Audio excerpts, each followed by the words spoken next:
about VRML and had some fun with it, and we all sort of lament that it kind of didn't go the way we thought it might, which is that we were all going to have this great, big, amazing, fully fleshed metaverse. Well, I gotta tell you, listening to Daniel yesterday up here on this stage lament about the state of the metaverse, I gave him a hug afterward. Because the metaverse is a hard problem, and we are still not near a solution. My boundary layer for saying we're getting close to the metaverse is when you can have as many people as will fit into the MCG, so 103,000 people in the same space at the same time, everyone fully aware of what everyone else is doing. And if you say, oh, Mark, that's impossibly hard, I'm like, Twitter has been doing that for 15 years. So we need to think about what's possible. In the meantime, I want to talk about what we're going to be doing as we get closer to the metaverse, something that I call the Syntheverse. Now, the first thing we have to understand is how much has changed how quickly. Now, most of you would be familiar with ChatGPT. Until yesterday, it was the fastest application to get to 100 million users. Now, we have high quality, not perfect, but high quality artificial intelligence on tap. Now, it's not really ChatGPT here. It's something called GPT-3 and lately GPT-4 as the engines that sit under this. What we need to think about those things is engines that are now being used to power a range of different applications. What I want to do is I want to take a look at 3 of those applications that are emerging right now and show you how they're going to combine in the Syntheverse.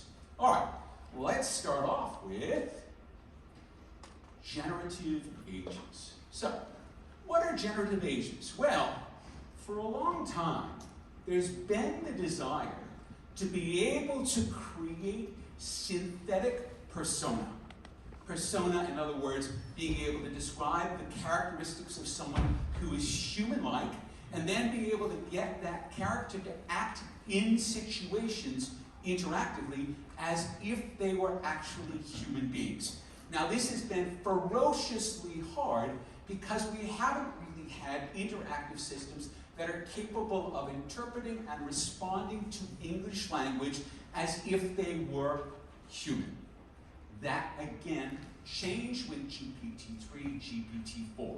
And in fact, no sooner was GPT-4 released than some researchers at Stanford University decided to create a very interesting experiment in generative agents.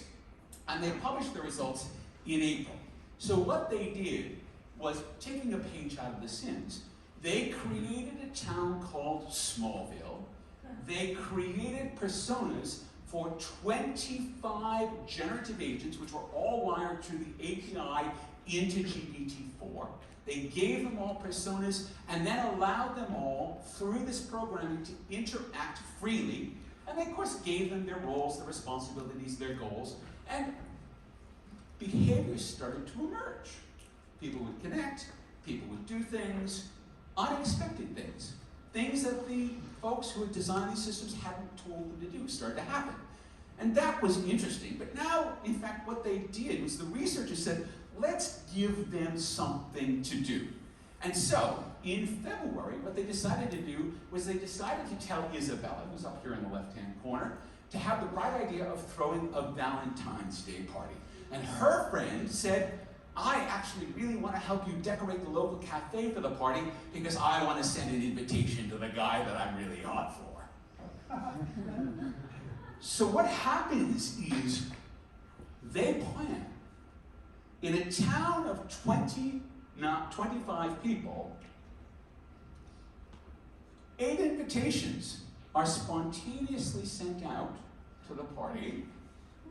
You're now wondering what's happening to the other 15 people, maybe? Of the 8 people, only 5 accepted because 3 had other things to do.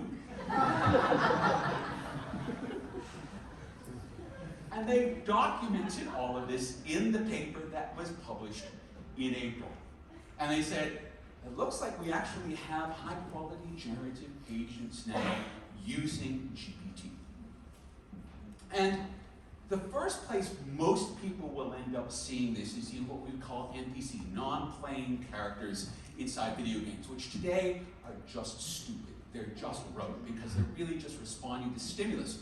Where we're going is that the language model will either be interacted with online by these games or will be embedded in the games with the current models, which are getting smaller, and you will actually be interacting with something that has near human intelligence inside the context of the game, which means the NPCs are in a lot of sense going to be playing the game alongside of you. All right, it's generative agents. That's our first element. Next, generative worlds. Now, before we all got crazy about ChatGPT, we were in the midst of another AI revolution, what we call the diffuser. So you have DALL-E 2, you have Midjourney, you have Stable Diffusion, which is the open source version of these. This is where you provide a text prompt and it creates an image based on the text prompt. So it's text to image via AI. And these are really interesting. And they were really causing a lot of flurry before ChatGPT. We're like, oh my God, the future of AI, it's being creative. And it's interesting. I became absolutely obsessed with Stable Diffusion because I learned in maybe a Reddit thread, maybe on Twitter, back when Twitter was useful, a very simple prompt that I could type into Stable Diffusion that would generate an endless series of really tastefully decorated men's bedrooms. I have generated thousands of these. And I showed them to friends, like, those linens, that wall hanging. None of these actually exist, but they've been generated over and over. But because I used the keyword isomorphic in the prompt, it generated them with correct 3D perspective. And I'm like, wait a minute. This is generating 3D, but it doesn't really even think about it. How far are we away from being able to generate real 3D? And the answer was about 2 weeks, because Google announced Dream Fusion, which allows you to take a text prompt and turn out a 3D model. And there's actually multiple versions of this now that are out there. And so I was like, okay, we're solving one of the big problems in the metaverse, which is that there aren't enough 3D models in the world to populate the metaverse with all the stuff that we're going to need. We're going to actually need text prompts to do a lot of that. So good, excellent, we need this. But there's objects and then there's spaces, and spaces are always harder too. I was like, wouldn't it be amazing if you could take a text prompt and generate space and then text to room have it? Prompts to metaverse. So you can say, okay, I want to prompt a living room with bookshelves, couches, and small tables, and this is what you get. So it does the work now. So now, all of the heavy lifting that I thought was going to slow the adoption of the metaverse beyond just being able to deal with 100,000 people in a space together was all starting to fall within the realm of things that generative AI could make possible. Source code for that is now freely available. You can download it if you have a sufficiently powerful computer and create your own spaces with it. All right, so you have this idea now that you can have space filled with objects, and you can have the objects in those spaces. You need those two elements to have generative worlds. All right, so what do we have? We have generative agents, and we have generative worlds. We now need to add a third element into the mix. So, there's this whole field, which is actually quite old now, called autonomous agents. What's an autonomous agent, you ask? Well, 30 years ago, Apple actually showed us what an autonomous agent is. Today you have a faculty lunch at 12 o'clock. You need to take Kathy to the airport by 2. You have a lecture at 4:15 on deforestation in the Amazon rainforest. Right. Let me see the lecture notes from last semester.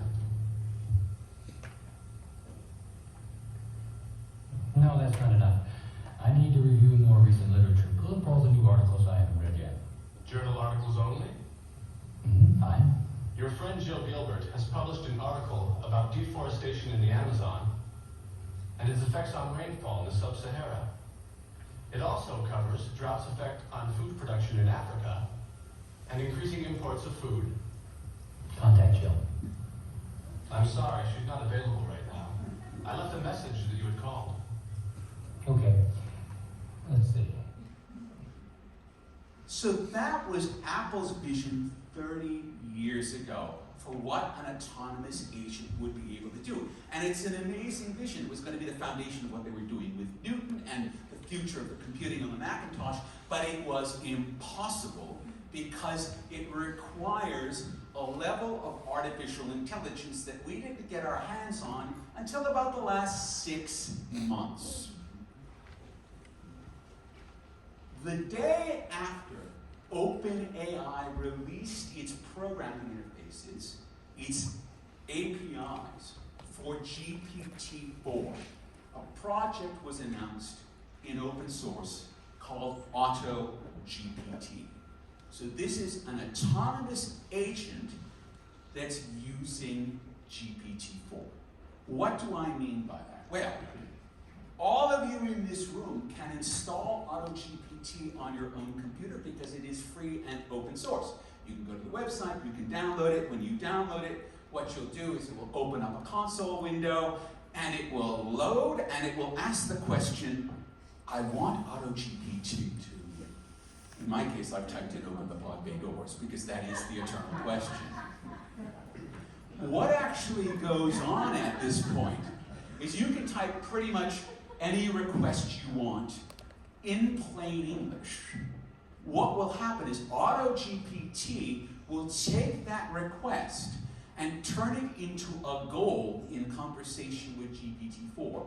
Once it has turned that request into a goal, it will then translate the goal into a task list, again with GPT-4. Once it has that task list, it will break each of the tasks down into a series of steps, again in concert with GPT-4. It will then work its way through that series of steps, turning each step into a set of actions. If those actions are human actions, it will tell you what to do next. If those actions are computer actions, it will write the code, test the code, and then execute the code. And it will do this methodically from the top to the bottom until it's done. And if it fails anywhere along the way, it will recognize it, it will go back, and it will try a different method. That's the response I expected. And you think, well, that's a little powerful, isn't it? And it is. A few weeks after AutoGPT was released to the public, someone did something that everyone needs to do when they see a new technology like this, which is to take it to the worst possible case imaginable. So this person, who goes by the Twitter handle NFTGod, said, okay, I want to create a disinformation campaign for the 2024 US presidential election. That's what he asked, or they asked AutoGPT to do. And AutoGPT went to work creating fake Facebook profiles, fake news sources, and interlinking the whole thing so that it would become a beating heart of disinformation. Now, a few hours into this, they pulled the plug. At least that's what they said. But you know, there are other people who have this technology who are not pulling the plug. And we just need to be clear on that. These are very powerful technologies that confer unprecedented power on us, and we have to be across how they're going to be used. Okay, I've now described the three elements that we need. And there's this idea from process philosophy called concrescence, which is when you bring different elements together in a unique way. So we have generative agents, we have generative worlds, and we have coordinating the generative agents and the generative worlds, autonomous agents. So you can think of generative agents as the cast, generative worlds as the stage, and then autonomous agents as the director, the scriptwriter, and the producer. And this now comes together in what I call the Syntheverse. It means that we will be able to use prompts to create detailed, useful simulations. What do I mean by that? Well, I've got a few examples for you. If you've been to law school, you know that there's this thing in law school called moot court, where you get to argue a case in front of a fake judge and a fake jury and be a fake solicitor while you're doing it. It's so expensive that you generally only get to do this once when you're at law school because it requires such a confluence of resources. Using the Syntheverse, you should be able to provide the simple prompt to create a moot court, generate a tort, argue for the plaintiff, I will argue for the defendant. And everything will come together to make that happen, which means within a few years, a law school education is going to be partially in the classroom and partially in the Syntheverse because someone will be practicing the entire time they're learning how to practice law. Second example, architecture.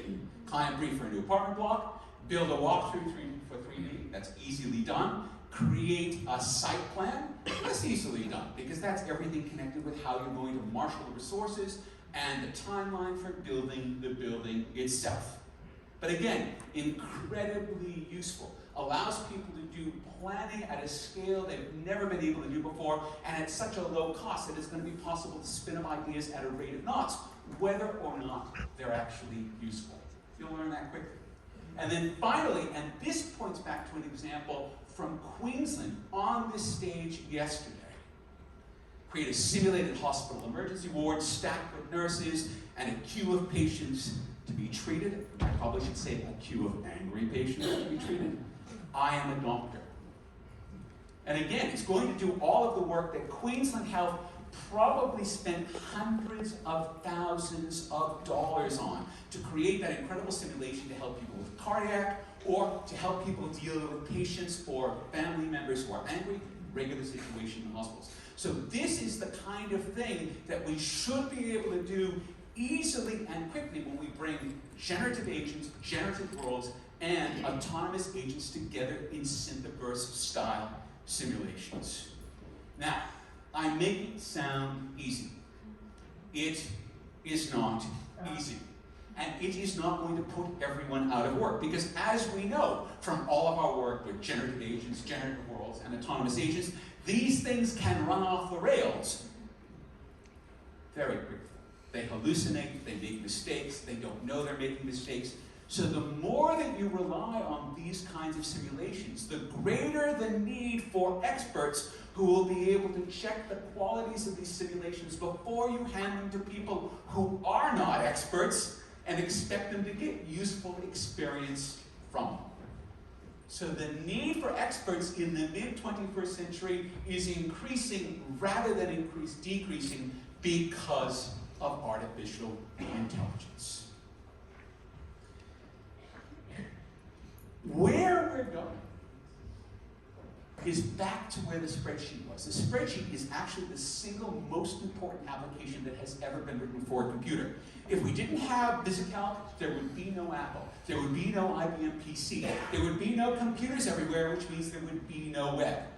The ability to simulate numbers, which is fundamental to how we operate our civilization now, is part of what the spreadsheet gave us. And the Syntheverse is now going to be that, but much more fully realized. And in the same way that the spreadsheet is everywhere in our world, so will the Syntheverse.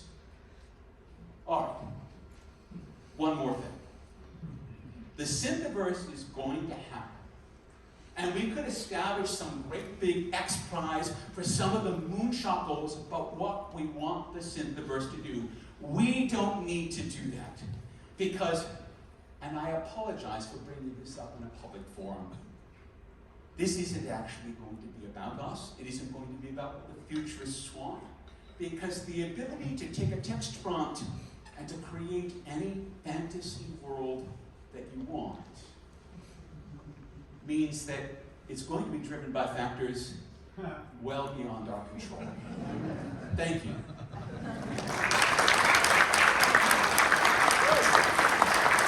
One final note before we go into Q&A. I I am hosting an Autonomous Agents Unconference next week at UTS. It's free, it's running all day on Thursday, so please scan the code. We have about 6 places left before we fill up, so if you're interested, please join us.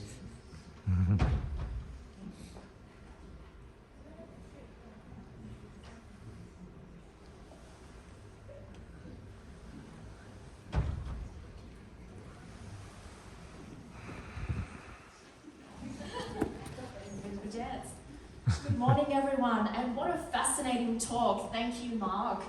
So you took us from autonomous agents to autonomous worlds, and even autonomous auto GPT, and even to the bedroom. So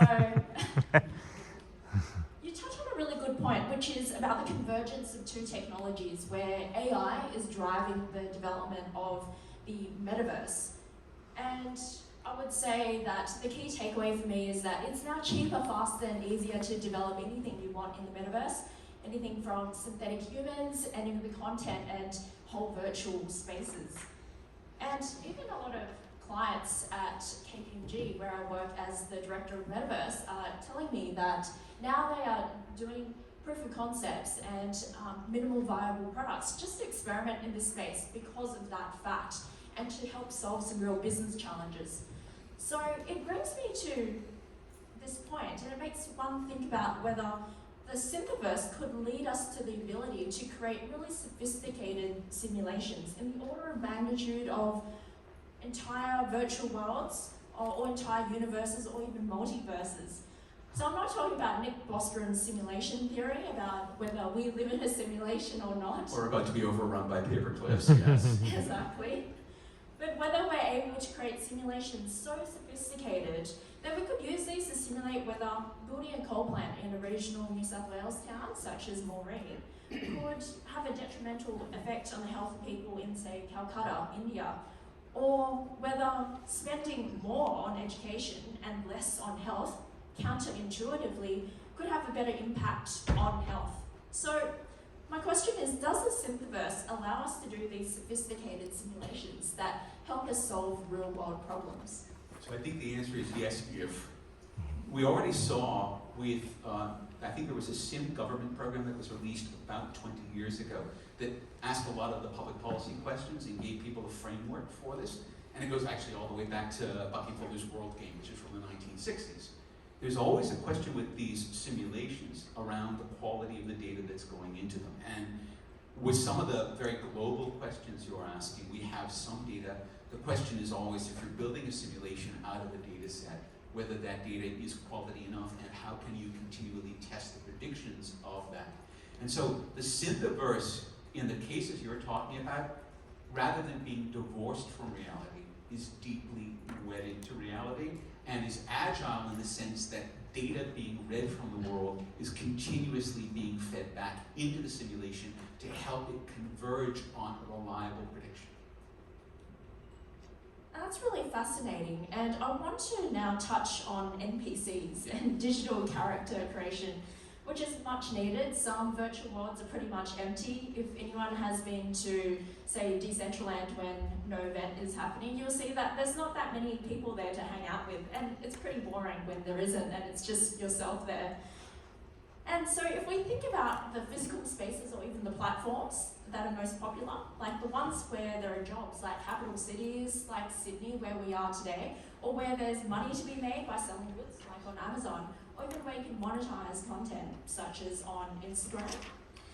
Do we need jobs available or money to be made before people will go to the metaverse? Is your argument that the Syntheverse will create these jobs or ability to monetize? What is the thing that will get people to be in the metaverse? Yeah, I mean, my examples are quite practical because I do believe that the key here is to provide ways for people to solve problems which are very expensive to solve right now. And the Queensland Health example is a great example. And there are numerous examples in this space where we're using immersive simulation in a medical environment because it is so useful to help training people. But anyone has to deal with an emergency situation, again, goes through endless rehearsals of the emergency situation because that means they can react a little bit more automatically rather than out of fear or panic in those situations. So there is an enormous demand for that already.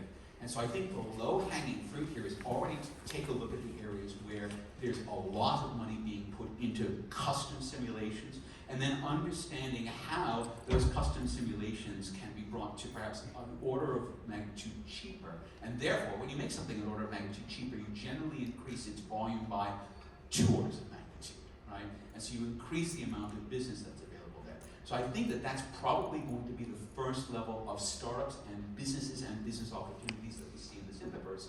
As that becomes more realized as, oh, we can use it for that, well, then people will see, oh, we can use it here, we can use it here, we can use it here. I think that the point where it becomes a general class simulation tool, in other words, an alternative to the spreadsheet or the successor to the spreadsheet, is probably still a few years away, because it's going to take people seeing the specific use cases for a while before they understand that there's a general use case underneath them. And what will be the tipping point? I'm not even sure I'm prepared to, as a futurist, to make a call on it, right? It could very well be, because there's the words polycrisis and metacrisis being used now. Basically what that means is there's more than one thing going on and we can't walk and chew gum at the same time. Fair enough. With the simulation we can, all right? And so when we're talking about things, and to come back to what Genevieve was talking about with cybernetics yesterday, where systems are feeding their outputs into other systems, which is what causes polycrisis situations.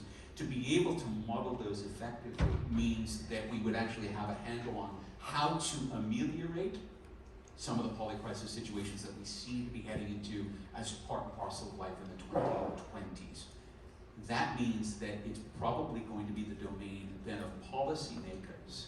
And if you take a look at the advances in computing in the 1950s and 60s, census organizations, large governments, large bureaucratic organizations, so we could see something very similar along those lines. I'd now like to touch on the ability to create whole virtual spaces, or what you call generative worlds. It's a game changer. The potential to become a dream architect like Leo DiCaprio in Inception seems plausible now. How does it affect what we do for work, or if we work at all? I think if we work at all, becomes a question around meaning and how we define meaning and how we define work. And that's a question that's, I think, separate. It's related to this, but it's separate to this. I think in terms of the architecture of our dreams, there is a lot of latitude in the Syntheverse. The Syntheverse can be ruthlessly practical. And just from my own desires, that's where I land, but I'm also fully clear that, in fact, it can be completely fantastical, and that there is enormous leeway for that. There's a lovely story by Alyse called The City and the Stars. And in the beginning, the main character is playing with his friends these sort of endless synthetic world games that they're just completely invested in. And so this book is from, I think, 1953, and you can see very well realized that Syntheverse in that. There's going to be an enormous latitude for that. The next generation of quote-unquote open world video games will truly be that, because it will be drawn from that. So a lot of the inspiration will be taken from gaming, I suspect. And a lot of the talent, yeah. Absolutely. So your argument is that the Syntheverse will power and even be necessary for learning and training, such as the moot court or even hospitals. Is this necessary, given that everything may be simulated and then potentially automated, even possibly lawyers? What are we learning and training for when there may be few or no jobs? Or will this be a boon for jobs? So again, I come back to that question about expertise, is that there are well-known shortcomings of all AI systems. They look backward. Large language models are unaware when they're hallucinating because they're just trying to find a completion to something that you've requested. And so, again, human experts, when you're dealing in areas where there are non-experts involved, which is often the case in anything involving the law, you have the lawyers as the experts in the law who can mediate between parties who don't have expertise and who have a dispute. So that model is there for a reason.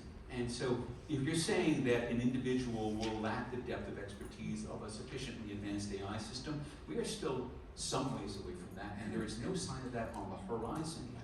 So for at least this period of time, human expertise is the single most valuable thing we offer. That's really beautifully put, and I couldn't agree more. And my last question to you is around human-machine symbiosis. Yeah. Sorry, that's a hard word in the morning. Yeah. And you're talking about autonomous agents, generative AI, and these types of, or these advances in these types of technologies are really great for prediction of what humans want and of human behavior. So will this mean that technology will be more responsive to our biology, as we've seen with the Apple Vision Pro, where it can predict what you're going to look at next or what you want to click on? Where are we headed in terms of human-machine symbiosis? I mean, you know, the entire history of technology has been around the informational exchange between our inner world and the outer world. Sometimes that's concretized in language, sometimes that's concretized in gadgets.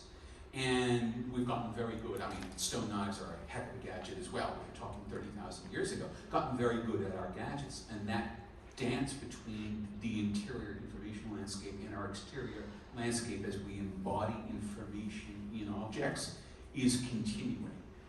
Does that boundary get blurry? Well, if you're asking a Buddhist, the Buddhist doesn't see any boundary at all. So we have to think that that boundary is in fact philosophically asserted rather than actually present. It's really wonderfully put. And any last parting words?